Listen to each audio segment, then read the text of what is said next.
Hey foodies, welcome to tejeshkitchen. ఈ రోజు మనం రైస్ కుక్కర్ యూస్ చేసి 1 kg చికెన్ కర్రీ ఎలా చేయాలో చూడబోతున్నాం. చాలా ఈజీ అన్నమాట. టేస్ట్ కూడా చాలా బాగుంటుంది. ఫస్ట్ చికెన్ మ్యారినేషన్ కోసం 1 kg చికెన్ లో 2 స్పూన్ల కారం, 2 స్పూన్ల ధనియాల పొడి, చిటికెడు పసుపు, 1 స్పూన్ ఉప్పు, 1 స్పూన్ జీలకర్ర పొడి, 1 చిన్న కప్పు పెరుగు యాడ్ చేసి బాగా మిక్స్ చేసి మూత మూసి పక్కన పెట్టేయండి. ఒక 30 minutes చికెన్ బాగా మ్యారినేట్ అవుద్ది.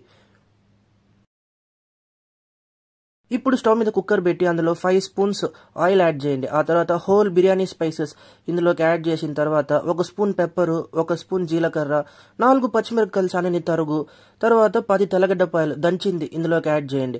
ఆ తర్వాత 4 ఉల్లిపాయలు సన్నని తరుగు ఇందులోకి యాడ్ చేసి 2 minutes మీడియం ఫ్లేమ్లోనే బాగా ఉడకనివ్వండి. ఆ తర్వాత 2.5 స్పూన్లు అల్లం తెల్లగడ్డ పేస్ట్ ఇందులోకి యాడ్ చేసి బాగా మిక్స్ చేయండి.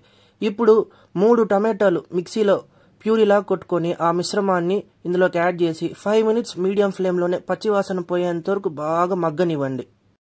ఇప్పుడు 1 స్పూన్ ఉప్పు, చిటికెడు పసుపు, 1 spoon Kashmiri red chilli powder, 1 spoon normal red chilli powder add చేసి బాగా మిక్స్ చేసేయండి. కొద్దిగా నూనె వదిలిన తర్వాత మనం ఆల్రెడీ మ్యారినేట్ చేసి పెట్టిన చికెన్ ఇందులోకి యాడ్ చేసి కొద్దిగా నీళ్ళు యాడ్ చేసి బాగా మిక్స్ చేయండి.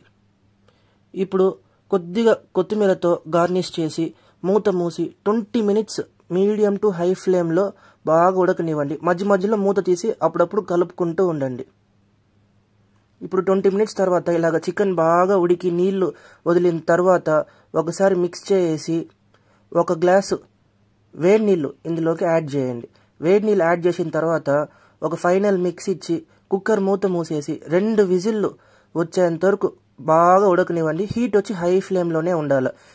2 విజిల్లు వచ్చినాక స్టవ్ ఆపేయండి. స్టవ్ ఆపేసి 10 minutes అలాగే వదిలేయండి. 10 minutes తర్వాత మూత తీసి చూస్తే చికెన్ ఈ విధంగా నూనె వదిలింటుంది. ఇప్పుడు 1.5 స్పూన్ చికెన్ మసాలా, కొద్దిగా కస్తూరి మేతి, కొద్దిగా కొత్తిమీర తరుగుతో గార్నిష్ చేసి ఒకసారి బాగా కలుపుకొని 5 minutes హై ఫ్లేమ్లో బాగా ఉడకనిచ్చి స్టవ్ ఆపేయండి. అంతే, ఎంతో రుచికరమైన చికెన్ గ్రేవీ తయారు.